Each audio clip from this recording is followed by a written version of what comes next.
實心應如何培養？問：喺罪惡凡夫嘅心態中，並無真實心。中鋒作諦又提到彌陀如何為我，我便如何為人。咁樣嘅真實心應該點樣嚟培養呢？答：我哋呢個法門都係懺悔慚愧自己嘅罪惡，知道自己卑微渺小，無能無力。一個人如果有基法兩種心信，佢嘅心就會柔軟落嚟。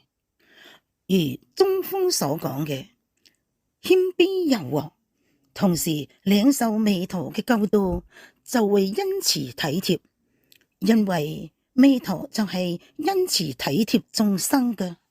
我哋學佛大悲心，體會彌陀嘅大悲心，知恩報德，就會流露出彌陀如何為我，我便如何為人。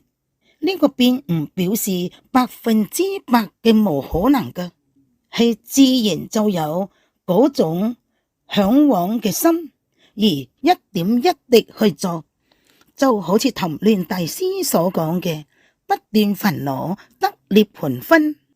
所以俗諦所講嘅亦都係從基法兩種心性開自然出嚟嘅。雖然唔係全部做得到，但係如同大海，大象所吸嘅水比較多，馬所吸嘅水比較少，鹿所吸嘅就更少。如果一隻蚊子所吸嘅就少之又少啦，係隨每個人嘅根基。